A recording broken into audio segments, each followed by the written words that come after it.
This program is presented by Birch Gold Group, the precious metal IRA specialists.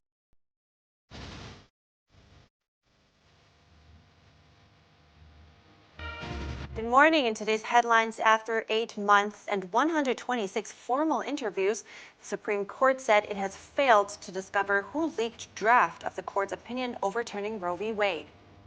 A frivolous lawsuit. That's what a federal judge called former President Donald Trump's case against Hillary Clinton, and he handed out a nearly $1 million fine to boot. We take a look at the House Oversight Committee, both at the assigned members for the new Congress and what the plan to investigate. Nearly 440 pounds of chemicals, suspicious packages from China. Federal agents in Arizona seize a potential fentanyl precursor after a months-long investigation. With the Chinese Lunar New Year approaching, line dance is an important part in celebrating the holiday. We meet an artisan who keeps the ancient craft alive.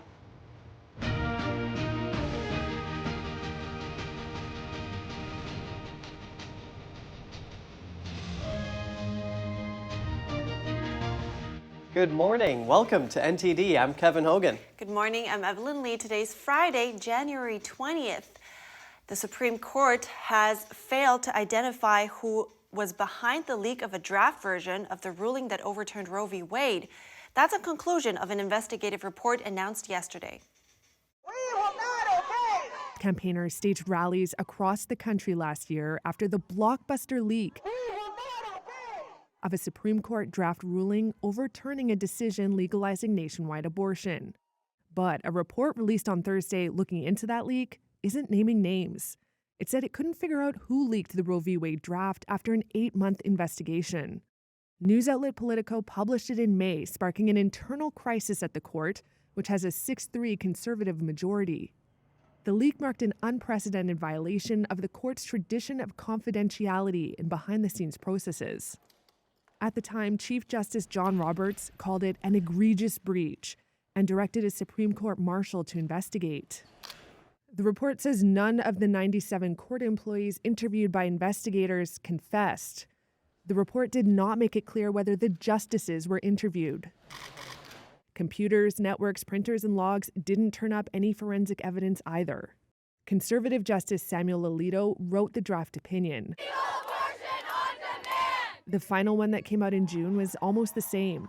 It upheld a Mississippi law banning abortions after 15 weeks of pregnancy. Several Republican-governed states moved rapidly after the ruling to enact abortion bans. Thursday's report comes at a time when opinion polls show the public is losing confidence in the institution. According to a recent Reuters Ipsos poll, only 43% of Americans have a favorable view of the court. A federal judge sanctioned former President Donald Trump and his attorneys yesterday. He ordered them to pay nearly $1 million in fines. This for suing former Secretary of State Hillary Clinton. They claimed she tried to rig the 2016 presidential election by falsely accusing his campaign of links to Russia. U.S. District Judge John Middlebrooks says the sanctions were warranted. He says the former president has exhibited a pattern of misusing the courts to further his political agenda. The same judge threw out Trump's lawsuit in September. The judge says no reasonable lawyer would have filed it, adding that it was intended for political purposes. Judge Middlebrooks was appointed to the bench by President Bill Clinton in 1997. In 2019, special counsel Robert Mueller found there was no collusion between the Trump campaign and Russia after a nearly 2-year investigation. Defendants in the lawsuit also included some of Clinton's top advisors, the Democratic National Committee, and former FBI Director James Comey. Trump is gearing up for his 2024 election campaign. He is reportedly planning to return to Twitter, Facebook, and Instagram. Actor Alec Baldwin and a weapons specialist will be charged with involuntary manslaughter. This in the fatal shooting of a cinematographer on a New Mexico movie set. We take a look at a legal analysis of the case. NTD's Daniel Monahan brings us a closer look. You were in the room when someone was shot? Holding the gun, yeah. Helena Hutchins died shortly after being wounded during rehearsals on the set of the Western Rust in October 2021.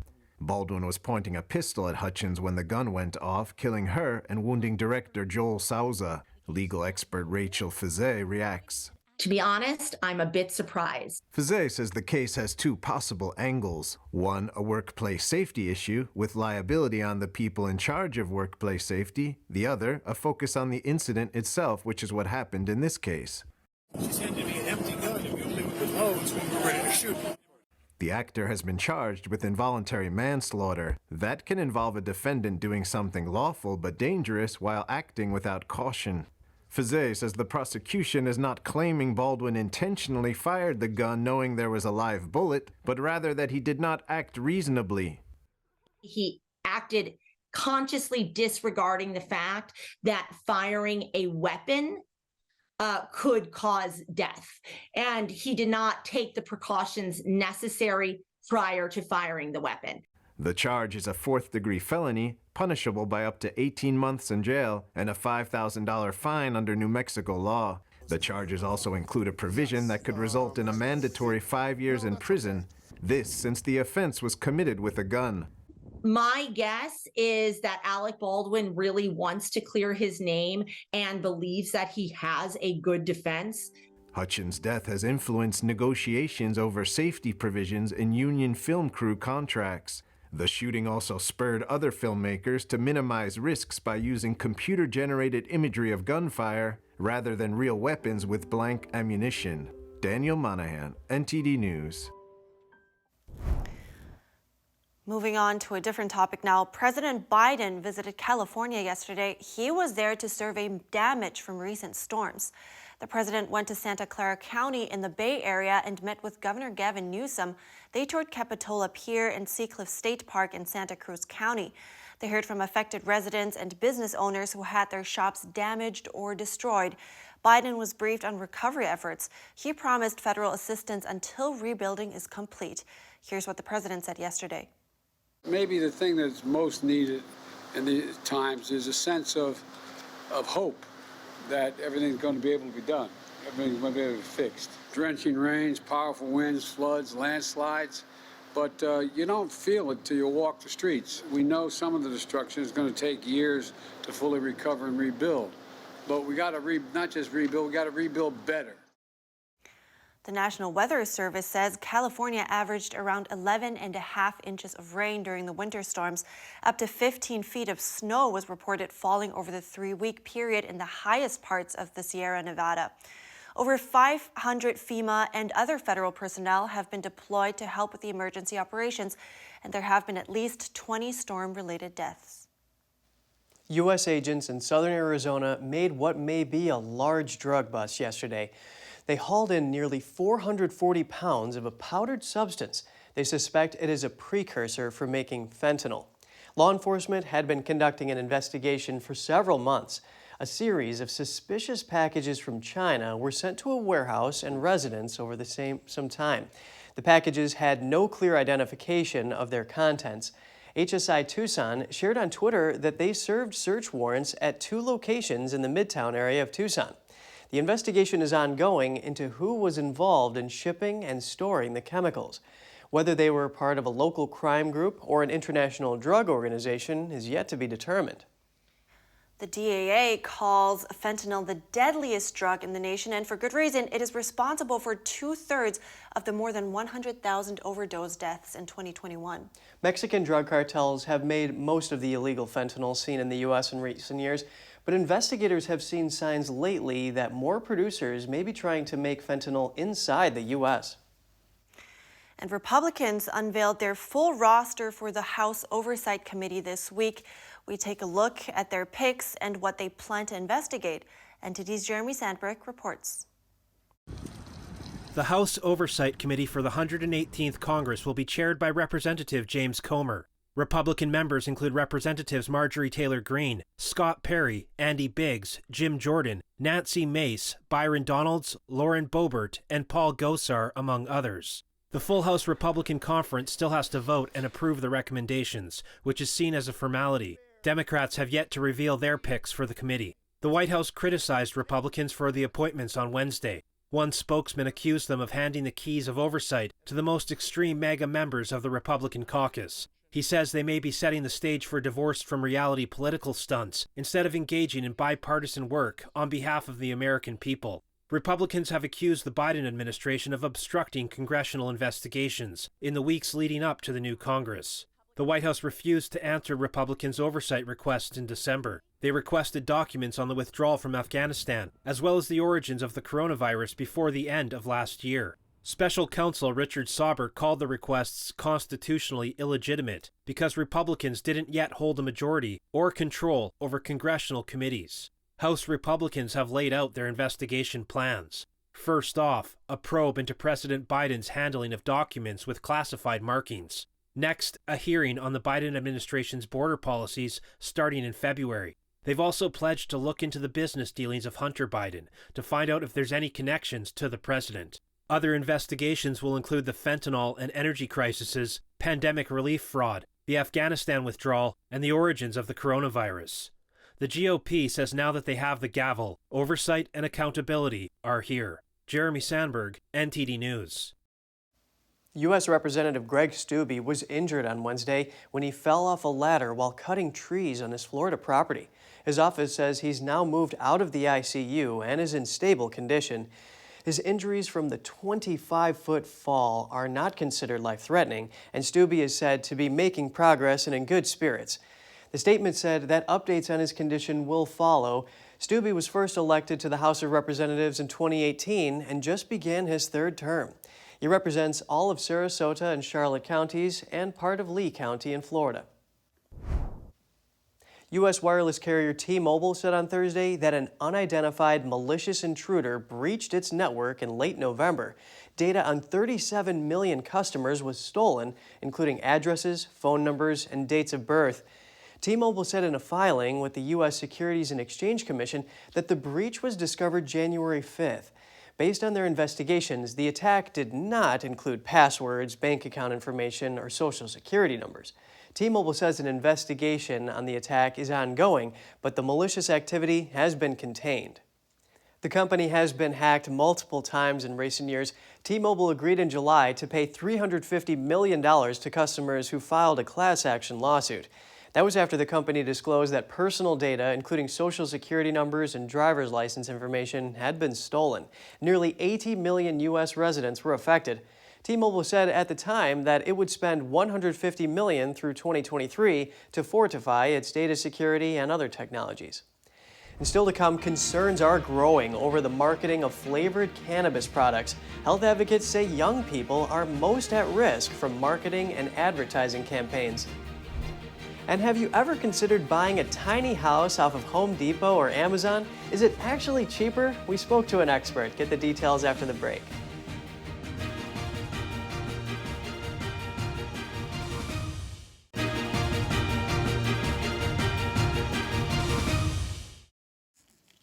Welcome back. Next, let's take a look at newly released body cam footage of first responders rescuing a woman from her car in an icy pond. The accident took place in Wisconsin. She's still in there? Yeah, water's up to her chest. They're fucking throwing the wet on It doesn't go down?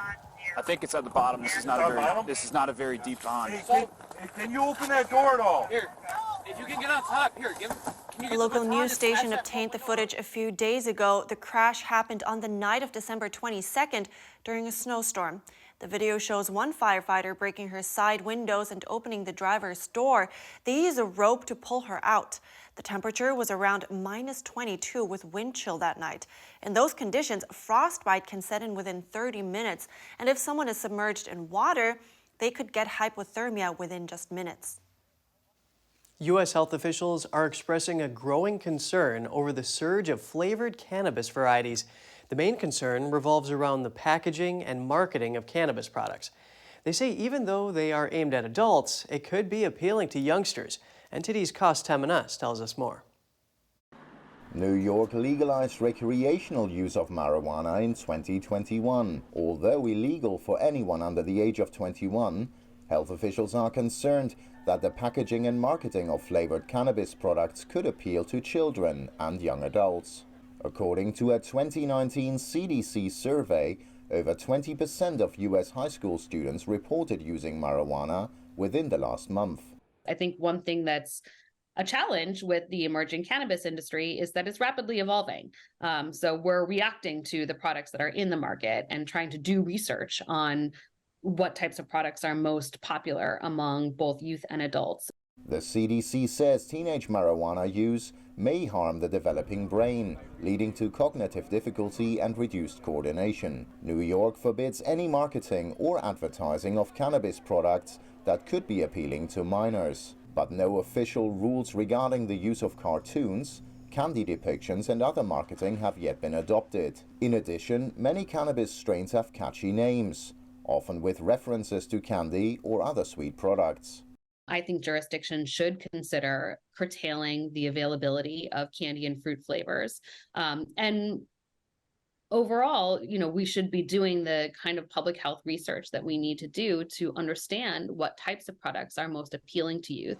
Medical use of cannabis is currently allowed in 37 states, with 21 allowing recreational use. Health advocates say the situation is reminiscent of previous marketing campaigns of tobacco products being aimed at young people. While local lawmakers often look to the federal government to set national standards, it's not an option for cannabis marketing because marijuana remains illegal at the federal level.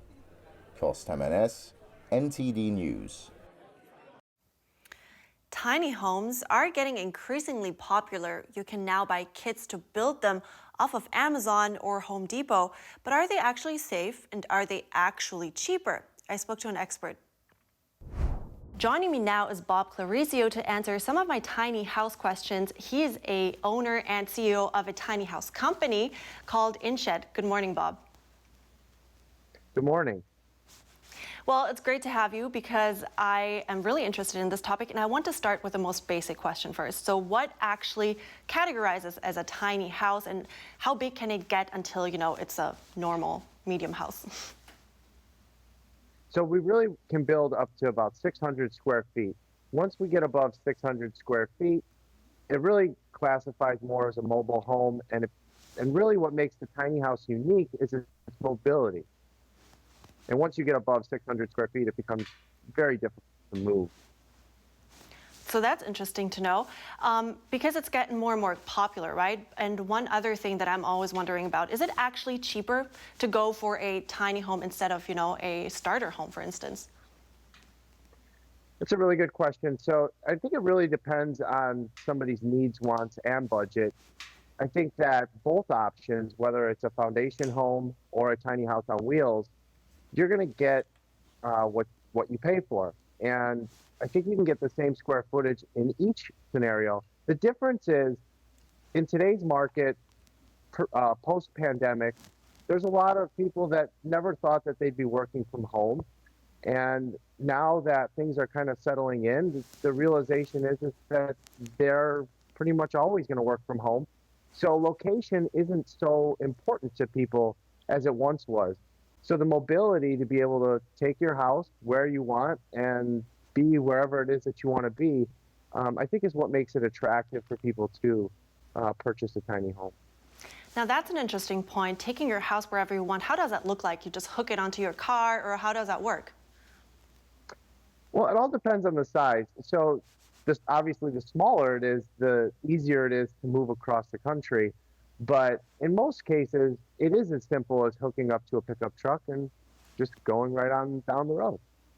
I mean, that's a very fascinating idea. And you just mentioned, I want to go back to that about, you just mentioned the needs of somebody. So I want to know, since you have the tiny home company, who are your customers? And, for what kind of people does it actually make sense to get a tiny home? It's a very interesting and big question, but I'll break it down. We build for all sorts of people. We build for hotel companies. There's a very high popularity now where people don't want to share the hallway space. Hotel companies are realizing that they can scale a, say, 40-unit hotel with no hallways, no elevators, no sprinkler systems, no infrastructure, and have 40 rooms that are private for people to enjoy. And it really works out well for hotel companies. to do things that way. So before I came into this interview, actually somebody asked me if it could be blown away by the wind. So here's my question. Is the structure as safe, and what are the regulations like there? Yeah, so we build all of our tiny homes, backyard offices, hotel units, all of them are built to the International Building Code. So it's no different in construction than, say, a traditional home. And we take precaution when it comes to things like blowing away in the wind. We have anchor points along the units that can be harnessed into the ground. So it's actually just as strong, if not stronger, than your traditional home. Well, that's very interesting, and I think that's an important point for many.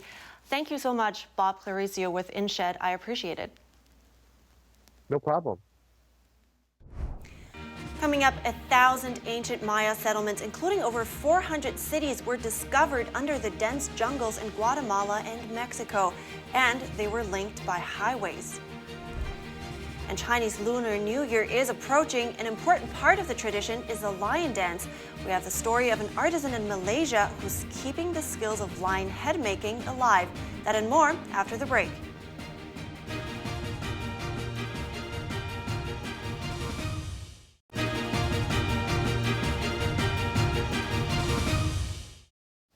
Good to have you back. A new high-tech study has revealed nearly 1,000 ancient Maya settlements linked by what may be an ancient highway network. Let's have a look. The discovery found 417 cities hidden for millennia by the dense jungles of northern Guatemala and southern Mexico. LiDAR technology was used to shoot pulses of light into the dense forest, allowing researchers to peel away vegetation and map ancient structures underneath. Among the details revealed are possibly an extensive system of stone highways or superhighways. Around 110 miles of spacious roadways have been revealed so far, with some measuring around 130 feet wide and elevated off the ground by as much as 16 feet. From northern Guatemala to southern Mexico, the researchers have identified pyramids, ball game courts, plus significant water engineering, including reservoirs, dams, and irrigation canals. LiDAR captured 1,700 acres or kilometers squared of terrain, exposing all of the built features and their interconnections with hydraulic systems, with transportation networks, causeways, and residential zones, agricultural zones, and also how this cultural system was interconnected with the natural system. All of the newly identified structures were built centuries before the largest Maya city-states emerged. They date back to around 1000 to 350 BC. Fascinating. And this weekend is the Chinese Lunar New Year, and you will likely be seeing line dances for the celebration. Traditional Chinese culture has a wide impact on surrounding countries. Today, we're going to meet a Malaysian artisan who keeps alive the skill of handcrafting lion heads used by dance troupes. Large eyes on colorful, hairy heads watch Mr. Steube as he tied a piece of bamboo onto a lion head frame. One among dozens he and his team were crafting by hand ahead of Lunar New Year celebrations. Steube is a Malaysian of Chinese descent. He has spent almost 40 years handcrafting heads for lion dance troupes across Malaysia. Lion dance is a tradition originating in China. It involves performers in costumes mimicking a lion's movements with the intention of bringing prosperity for the upcoming year. Although it is commonly performed during Lunar New Year, the number of traditional lion head artisans have dropped over the decades.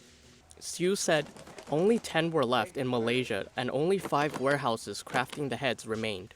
But the artisan remains confident in the future of his craft. To me, it's a type of culture. It will never just disappear unless you give it up. Actually, I believe that even if you give it up, others will still preserve this profession. Despite its Chinese origins, Malaysian lion dance is recognized around the world for its intricate, often acrobatic performances. Over the years, students from around the world have flown in for Steube's teaching on the lion dance tradition. One of his students is a French national who comes to learn about the lion dance while finishing his thesis. Back home, his community has its own lion dance group.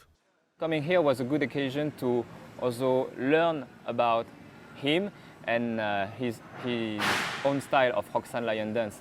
It's a really fierce style.